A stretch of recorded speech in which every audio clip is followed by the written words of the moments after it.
Hi everybody, good morning সকলকে। GK GS এর নতুন প্র্যাকটিস ক্লাস। আজ আমরা গুরুত্বপূর্ণ প্রশ্ন নিয়ে উত্তর নিয়ে আলোচনা করব। জেনারেল নলেজ এবং জেনারেল অ্যাওয়ারনেসের এই ক্লাসটা তোমরা বিভিন্ন পরীক্ষার জন্য SSC, RRB, NTPC, group D, WP, KP ইত্যাদি পরীক্ষার জন্য তোমরা দেখতে পারো। জিকের প্র্যাকটিস ক্লাস সেট 67 আজ আলোচনা হবে। যারা চ্যানেলে নতুন আছো অবশ্যই সাবস্ক্রাইব না করলে সাবস্ক্রাইব করতে ভুলবে না। আর অবভিয়াসলি চ্যানেলে যারা নতুন আছো তাদেরকে বলবো আরও একটা কথা, আমাদের টিডব্লিউএস একাডেমি অ্যাপ আছে, সেই অ্যাপটা ডাউনলোড করে রাখো সকলে ফোনে, ডাউনলোড না করলে। শুরু করি আজকের পর্বটি। প্রথম প্রশ্ন, কোন পঞ্চবার্ষিকী পরিকল্পনা মহালানবিশ মডেলের উপর ভিত্তি করে পরিকল্পিত হয়েছিল? এটাকে পিসি মহালানবিশ মডেলও বলা হয়। তো মহালানবিশ মডেল বা পিসি মহালানবিশ মডেলের উপর ভিত্তি করে কোন 5 ইয়ার প্ল্যানিংটা গড়ে ওঠে? অ্যান্সার হচ্ছে দ্বিতীয় পঞ্চবার্ষিকী পরিকল্পনা। সময়কাল ছিল 1956 থেকে 1961 সাল পর্যন্ত এই পঞ্চবার্ষিকী পরিকল্পনাটার টাইম পিরিয়ড ছিল। পরের প্রশ্ন, সংবাদপত্রের মুক্তিদাতা রূপে কে পরিচিত ছিলেন? সংবাদপত্রের মুক্তিদাতা আমরা কাকে বলে থাকি?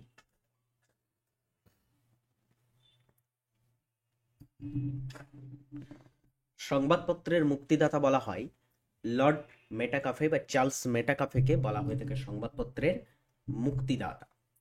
ওকে, যারা চ্যানেলে নতুন আছো, যুক্ত হচ্ছে ক্লাসে, সকলকে বলবো একটা করে লাইক করে দেবে। লাইক করে নিজের উপস্থিতি কিন্তু জানাতে ভুলবে না। নেক্সট কোশ্চেন হচ্ছে, অক্সিজেনের সাথে বিক্রিয়ায় নিচের কোনটি অক্সাইড গঠন করে না? অক্সিজেনের সঙ্গে বিক্রিয়া করে কিন্তু অক্সাইড গঠন করে না কোনটি?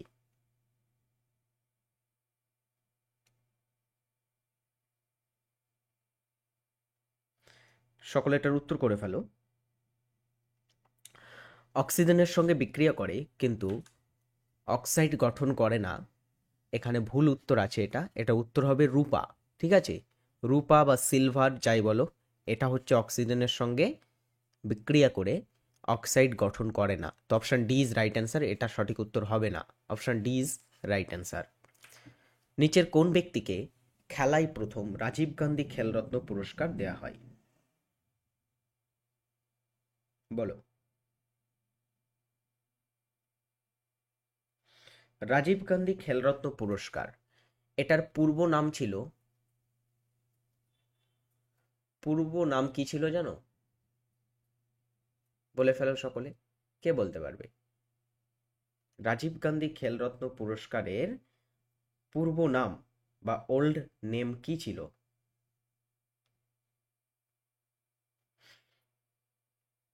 মাফ করবে, রাজীব গান্ধী খেলরত্ন পুরস্কারের old, sorry sorry, Rajiv Gandhi Khel Ratna পুরস্কারের বর্তমান নাম কি? মাফ করবে, এটা পূর্ব নাম রাজীব গান্ধী খেলরত্ন পুরস্কারই ছিল, এটার বর্তমান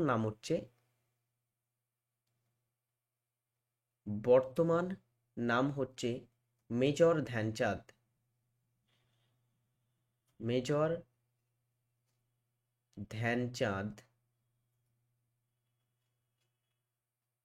খেলরত্ন পুরস্কার। এটা ভারতের বা ভারত সরকার কর্তৃক প্রদত্ত ক্রীড়া জগতের সর্বোচ্চ পুরস্কার। ক্রীড়া ক্ষেত্রে প্রদান করা সর্বোচ্চ পুরস্কার কোনটি? সেটা হচ্ছে এখানে dear students major Dhyan Chand Khel Ratna পুরস্কার। এটা 2021 সালে এই নামটা পরিবর্তন করে রাখা হয়েছিল। ওকে, তো রাজীব গান্ধী খেলরত্ন পুরস্কার থেকে মেজর ধ্যানচাঁদ খেলরত্ন পুরস্কার এই নামটা পরিবর্তন হয় কবে? অ্যান্সার হচ্ছে 2021 সালে। তো যাই হোক, রাজীব গান্ধী খেলরত্ন পুরস্কার এটা প্রথম প্রদান করা হয়েছিল 1991-92 সালে। 1991-92 সালে এটা প্রথম দেয়া হয়। ওকে, গুড। এবারে দেখো ডিয়ার স্টুডেন্টস, খুবই গুরুত্বপূর্ণ, এটা প্রথম প্রাপক কে ছিলেন? অ্যান্সার হচ্ছে বিশ্বনাথ আনন্দ। ইনি কোন খেলার সাথে যুক্ত? দাবার সাথে যুক্ত, তাই না?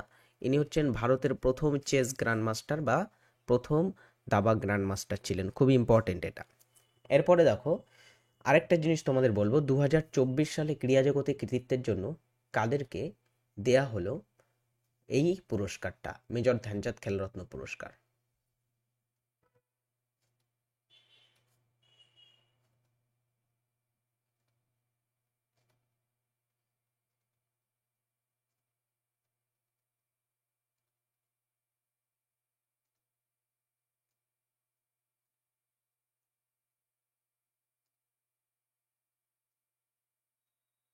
2024 সালে ক্রীড়া জগতে বিশেষ কৃতিত্বের জন্য মেজর ধ্যানচাঁদ খেলরত্ন পুরস্কার দেওয়া হয়েছে 4 জনকে। 4 জন হচ্ছে এর প্রাপক। 4 জনের নাম কি কি? অ্যাট ফার্স্ট হচ্ছে ডি গুকেশ। ডি গুকেশ। সম্প্রতিকালে ডি গুকেশ হয়েছেন বিশ্বের সবথেকে কনিষ্ঠতম, মাত্র 18 বছর বয়সে তিনি বিশ্ব দাবা চ্যাম্পিয়নশিপ বা ওয়ার্ল্ড চেস চ্যাম্পিয়নশিপ জিতেছিলেন 2024-এ। তিনি দাবা ক্ষেত্র থেকে পেয়েছেন। ঠিক আছে, এরপরে দেখো আর নাম আছে, যেমন হচ্ছে তোমার খুবই গুরুত্বপূর্ণ নাম যদি আমরা দেখি, মনু ভাকেরের নাম। মনু ভাকের, ইনি 2024 প্যারিস অলিম্পিকে 2টো পদক জিতেছেন, 2টো ব্রোঞ্জ পদক। সেই মনু ভাকের কিসের সাথে যুক্ত? শুটিং এর সাথে তিনি যুক্ত, তাই তো, অ্যাথলিট। এরপরে দেখো আর কার নাম আছে, হরমনপ্রীত সিং।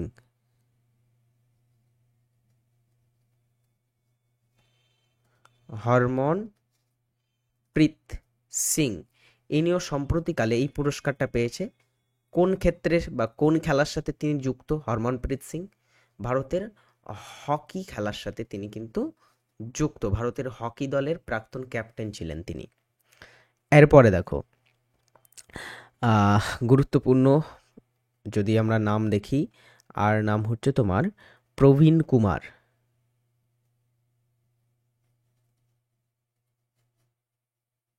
প্রবীণ কুমার হচ্ছে একজন ভারতের অ্যাথলিট, যিনি 2024 প্যারিস প্যারা অলিম্পিকে পদক জিতেছিলেন, গোল্ড মেডেল পেয়েছিলেন। কোন ক্ষেত্রে? হাই জাম্পে। ইনি হচ্ছেন একজন অ্যাথলিট। অ্যাথলিট, অ্যাথলিটের মধ্যে হাই জাম্পের সঙ্গে তিনি যুক্ত। এরা সকলেই কিন্তু সম্প্রতিকালে অলিম্পিক পদক জিতেছে। যার ডি গুকেশ বাদে, মাফ করবে, ডি গুকেশ বাদে বাকি সকলেই কিন্তু এখানে অলিম্পিকে মেডেল জিতেছে সম্প্রতি। নেক্সট কোশ্চেনে আমরা মুভ করব। নেক্সট হচ্ছে 5 নম্বর প্রশ্ন, নিচের কোন শহরটি গঙ্গা নদীর পথে অবস্থিত? গঙ্গা নদীর তীরে বিশ্বের সবথেকে বেশি জনগণ বসবাস করে। সবথেকে বড় জনবহুল যদি আমরা নদী অববাহিকা দেখি, সেটা হচ্ছে গঙ্গা নদী অববাহিকা। তো গঙ্গার তীরে আছে বড় বড় শহর, অনেক বৃহৎ বৃহৎ শহর, যার মধ্যে বিহারের রাজধানী পাটনা, এটা গঙ্গার তীরে অবস্থিত। ওড়িশার কটক অবস্থিত আছে মহানদীর তীরে। মহানদীর তীরে অবস্থিত আছে ওড়িশার কটক। নাসিক শহর আছে গোদাবরীর তীরে, কারণ গোদাবরীটা নাসিক থেকেই উৎপত্তি লাভ করেছে। ওকে, গোদাবরীর তীরে আছে। আর লখনৌ আছে গঙ্গার একটা বাম তীরের উপনদী, নাম হচ্ছে গোমতী। সেই গোমতীর তীরে অবস্থিত আছে লখনৌ শহরটা। বসুন্ধরা সম্মেলন কত সালে অনুষ্ঠিত হয়েছিল?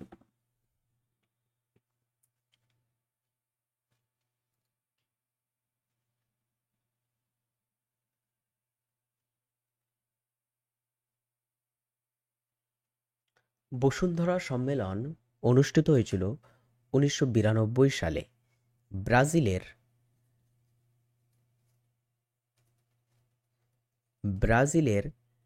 রিও ডি জেনেরিও শহরে।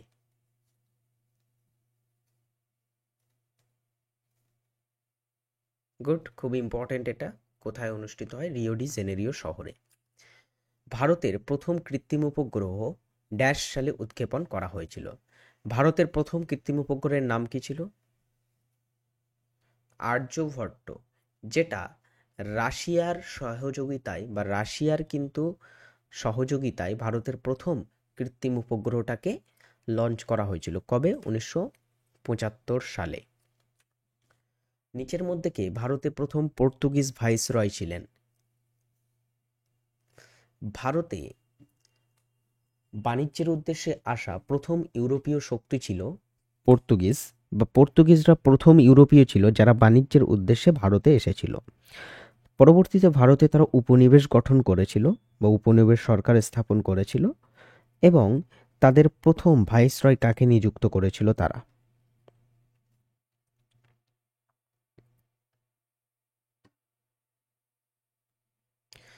ভারতে পর্তুগিজদের প্রথম ভাইসরয় ছিলেন ফ্রান্সিসকো ডি আলমেইডা। নিউক্লিয়াস ও নিউক্লিয়ার ঝিল্লি দ্বারা ড্যাশ থেকে পৃথক হয়। নিউক্লিয়াস একটি নিউক্লিয়ার ঝিল্লি দ্বারা কিসের থেকে পৃথক হয়ে থাকে?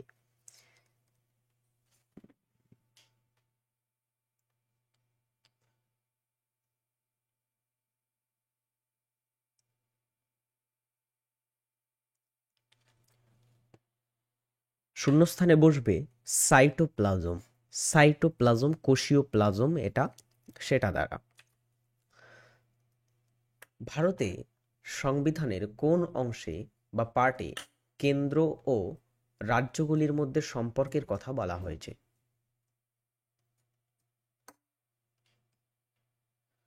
কেন্দ্র ও রাজ্যের সম্পর্ক ভারতের সংবিধানের কোন পার্টের অধ্যায়?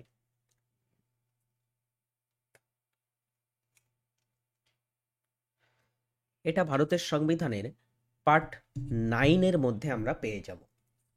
মাফ করবে, পার্ট 9 নয়, পার্ট 11, সরি, পার্ট 11 ভিতরে। কুমিরের হৃৎপিণ্ডে কয়টি প্রকোষ্ঠ রয়েছে? এটা আজকের হোমওয়ার্ক। কুমিরের হার্ট বা হৃৎপিণ্ডে কতগুলি প্রকোষ্ঠ রয়েছে? কমেন্ট করে অবশ্যই জানাবে এটা সকলে। কেইবুল লামজুম জাতীয় উদ্যান কোথায় অবস্থিত? কেইবুল লামজুম জাতীয় উদ্যানটা হচ্ছে বিশ্বের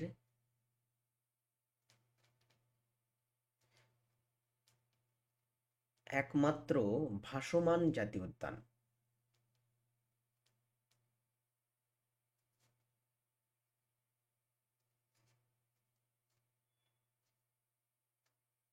বিশ্বের একমাত্র ভাসমান জাতীয় উদ্যানের নাম কি? কেইবুল লামজো জাতীয় উদ্যান। এটা বিশ্বের একমাত্র ভাসমান জাতীয় উদ্যান। কোথায় আছে এটা? মণিপুরে আছে। মণিপুরে একটা ফ্রেশ ওয়াটার লেক আছে, যেটা পুরো নর্থ ইস্ট বা পুরো উত্তর পূর্ব ভারতের একমাত্র, মাফ করবে, একমাত্র নয়, সব থেকে বড় ফ্রেশ ওয়াটার লেক। নাম হচ্ছে তার লোকটাক হ্রদ। কোথায় আছে লোকটাক হ্রদ? মণিপুরে। সেই লোকটাক হ্রদের উপরে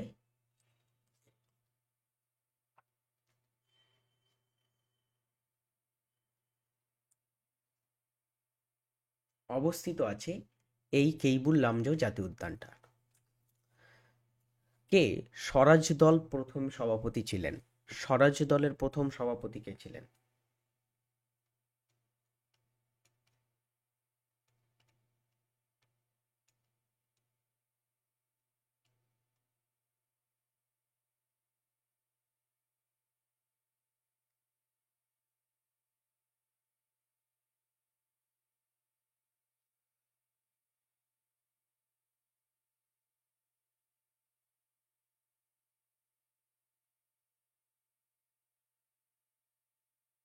এনিবডি উত্তর করো সকলে। স্বরাজ পার্টির প্রথম সভাপতি কে ছিলেন?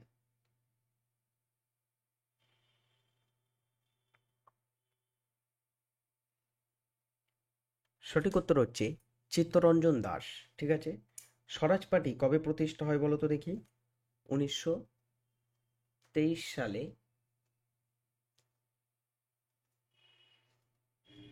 প্রতিষ্ঠা হয়েছিল স্বরাজ পার্টি, এবং এটা প্রতিষ্ঠা করেছিল চিত্তরঞ্জন দাস এবং মতিলাল নেহেরু। এরা দুজন ছিলেন প্রতিষ্ঠাতা।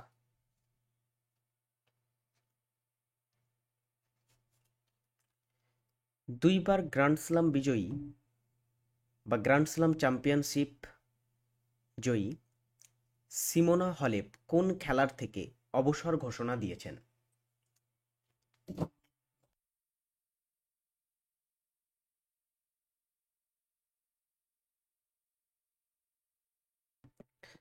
দুইবারের গ্র্যান্ড স্লাম জয়ী সিমোনা হলেপ টেনিস খেলার থেকে অবসর দিয়েছেন। ইনি হচ্ছেন একজন রুমানিয়ান, রুমানিয়া দেশের টেনিস তারকা, রুমানিয়ান টেনিস তারকা। প্রথম ইলেকট্রনিক কম্পিউটার হলো কোনটি? 1940-এর দশকে প্রথম ইলেকট্রনিক কম্পিউটারের উদ্ভব ঘটেছিল। তো প্রথম ইলেকট্রনিক কম্পিউটার কোনটি ছিল?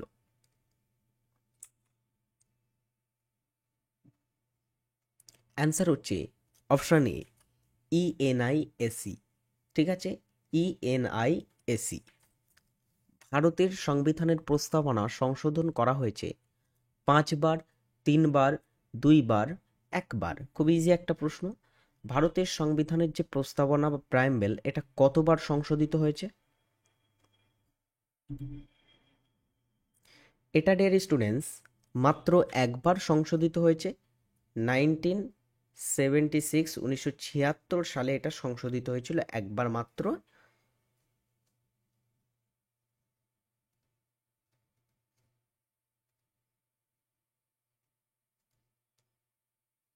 বিয়াল্লিশতম সংবিধান সংশোধনীতে।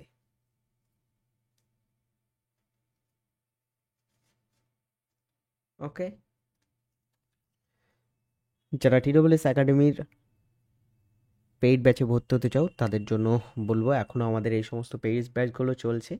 তো এটাতে যুক্ত হতে চাইলে অবশ্যই চ্যানেলটিকে আমাদের TSS একাডেমি অ্যাপে সেখানে গিয়ে সাবস্ক্রিপশন নিয়ে নাও এবং ভর্তি হয়ে যাও। এবং যারা প্র্যাকটিস ব্যাচ থেকে ক্লাস করতে চাও তাদের জন্য প্র্যাকটিস ব্যাচও আছে, তোমরা ভর্তি হতে পারো। পরের প্রশ্ন, সত্যাত্ম প্রকাশ বইটি লিখেছেন কে? 16 নম্বর প্রশ্ন এটা আমাদের। ফটাফট উত্তর করে ফেলো সকলে। সত্যার্থ প্রকাশ নামক এই বইটি লিখেছেন কে? অ্যান্সার হচ্ছে দয়ানন্দ সরস্বতী লিখেছেন সত্যার্থ প্রকাশ নামক এই গ্রন্থটি। কোন উষ্ণতায় সেলসিয়াস এবং ফারেনহাইট স্কেলের পাঠ একই হয়?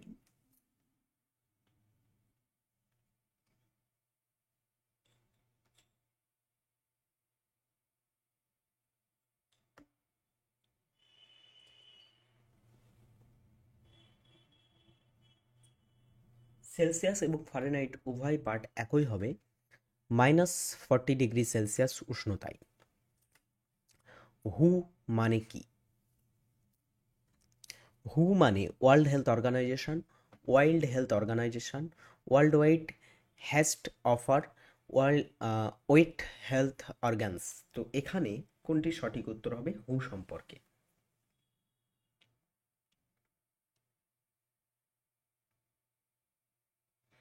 বলা হচ্ছে হু, হু মানে হচ্ছে ওয়ার্ল্ড হেলথ অর্গানাইজেশন বা বিশ্ব স্বাস্থ্য সংস্থা। বিশ্ব স্বাস্থ্য সংস্থা এটা প্রতিষ্ঠা হয় কবে বলো তো দেখি? এটা প্রতিষ্ঠা হয়েছিল 7 এপ্রিল 1948। 1948 সালের 7 এপ্রিল হু প্রতিষ্ঠা হয়েছিল। এবং ওয়ার্ল্ড হেলথ অর্গানাইজেশনের সদর দপ্তর খুবই পরীক্ষায় পড়ে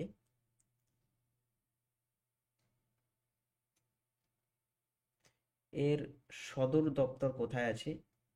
মোস্ট ইম্পর্ট্যান্ট হচ্ছে সদর দপ্তর জেনেভাতে অবস্থিত।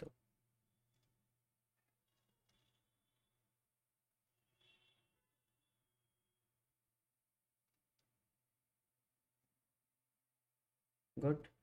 নেক্সট কোশ্চেন হচ্ছে নিচের কোন শহরটি করমণ্ডল উপকূল বরাবর অবস্থিত? করমণ্ডল উপকূল কি?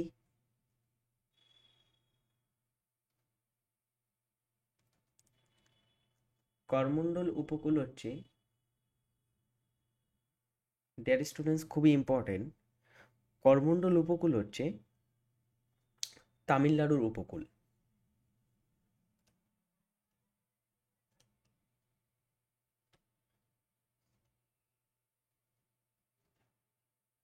তামিলনাড়ুর উপকূলকে বলা হয় করমণ্ডল উপকূল এবং করমণ্ডল উপকূলে অবস্থিত আছে তুতিকোরিন বন্দর। শুধু তুতিকোরিন নয়, তুতিকোরিন হচ্ছে একটা বন্দর শহর এবং শুধু এই বন্দরটা নয়, এছাড়া আরও কিছু বন্দর, যেমন হচ্ছে চেন্নাই বন্দর আছে এখানে। চেন্নাই বন্দরটা মনে রাখবে কোথায় আছে? করমণ্ডল উপকূলে। আর চেন্নাই বন্দর হচ্ছে দক্ষিণ ভারতের বৃহত্তম বন্দর। ওকে, দক্ষিণ ভারতের বৃহত্তম বন্দর কোথায় আছে? করমণ্ডল উপকূলে। এছাড়া এন্নোর বন্দর তোমরা পাবে এখানে। এন্নোর বন্দর কোথায় আছে? করমণ্ডল উপকূলে আছে। তো এই সমস্ত বন্দরগুলো আছে। অনুদৈর্ঘ্য তরঙ্গে কণাগুলির কম্পন তাদের অগ্রগতির সঙ্গে কেমনভাবে থাকে?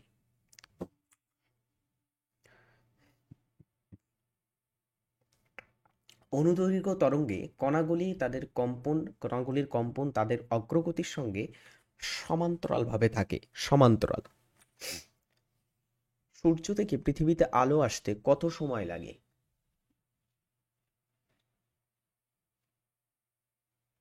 সূর্য থেকে পৃথিবীতে আলো আসতে অ্যাভারেজ সময় লাগে 8 মিনিট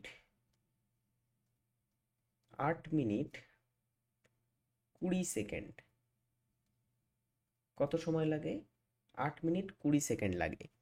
তো এবারে এখানে উত্তর হচ্ছে, এটাকে আমরা যদি সেকেন্ডে কনভার্ট করি তাহলে 500 সেকেন্ড হবে 8 মিনিট 20 সেকেন্ডটাকে।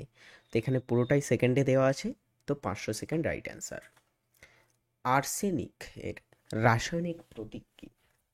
আর্সেনিক হচ্ছে একটা মৌল, তাই না?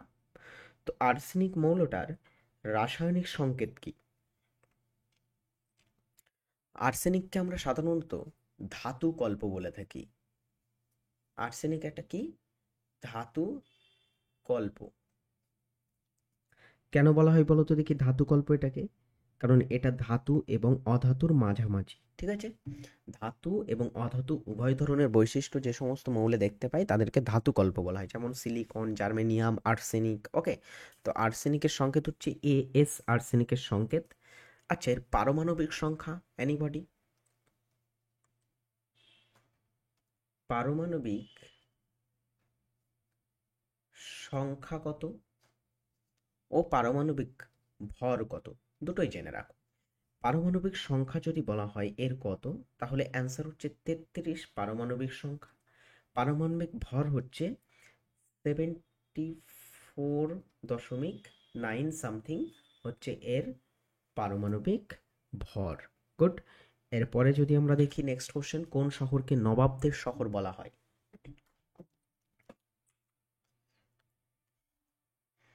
কোন শহরকে নবাবের শহর বলা হয়? লখনৌকে বলা হয়ে থাকে নবাবের শহর। উত্তরপ্রদেশের রাজধানী লখনৌ কোথায়? উত্তরপ্রদেশের রাজধানী শহর।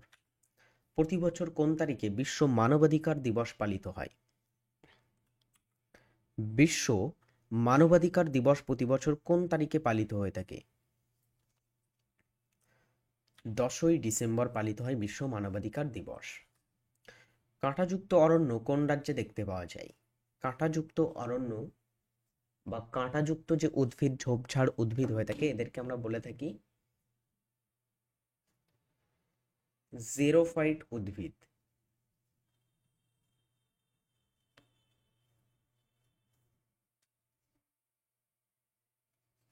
জেরোফাইটস উদ্ভিদ এগুলো আমরা কোথায় দেখতে পাই? রাজস্থান এবং মরু অঞ্চলে দেখতে পাওয়া যায় জেরোফাইটস উদ্ভিদ। কাঁটাযুক্ত অরণ্য দেখতে পাওয়া যায়। পেন্ডুলাম ঘড়ি গ্রীষ্মে ধীরে হয়ে যায় কি কারণে? পেন্ডুলাম ঘড়ি যেগুলো থাকে সেগুলো গ্রীষ্মকালে আস্তে চলতে থাকে বা ধীরে হয়ে যায়। কেন ধীরে হয়ে যায়? এর পিছনে কারণ কি? গ্রীষ্মের দিনগুলো বড় হয়, কুণ্ডলীর মধ্যে ঘর্ষণ হওয়ার কারণে পেন্ডুলামের দৈর্ঘ্য বৃদ্ধি পায়, পেন্ডুলামের ওজন পরিবর্তিত হয়। কোন ঠিকানে সঠিক উত্তর হবে?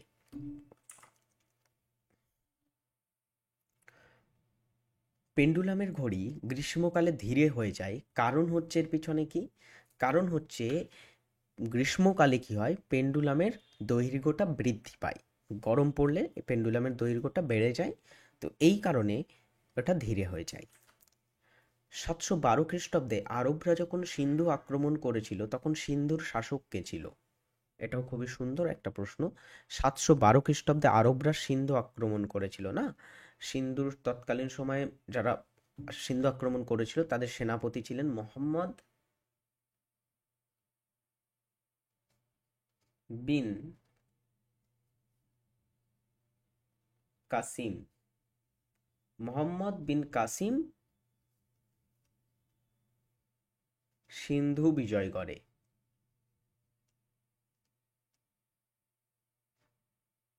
গুড। তো মোহাম্মদ বিন কাসিম সিন্ধু বিজয় করেছিলেন যখন, তখন সিন্ধুর শাসক কে ছিলেন? রাজা দাহির ছিলেন সিন্ধুর শাসক, রাজা দাহির। নিম্নের কাকে অল ইন্ডিয়া ফুটবল ফেডারেশনের ভারতের মহিলা অনূর্ধ্ব-20 এবং অনূর্ধ্ব-17 জাতীয় দলের প্রধান কোচ হিসাবে নিযুক্ত করা হয়েছে সম্প্রতিকালে?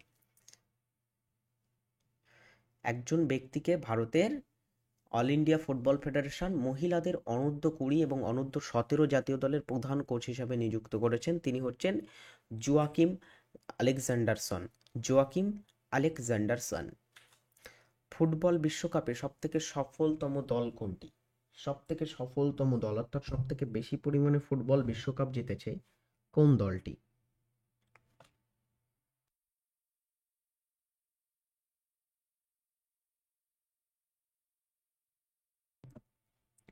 ফুটবল বিশ্বকাপের ইতিহাসে সবথেকে সফলতম দল হচ্ছে ব্রাজিল, হ্যাঁ কি না? সবথেকে সফল দল ব্রাজিল। গুড। ব্রাজিল 5 বারের চ্যাম্পিয়ন।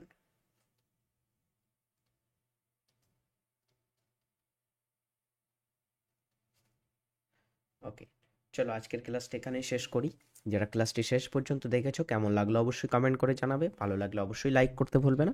ভালো থাকবে সকলে, টাটা, বাই।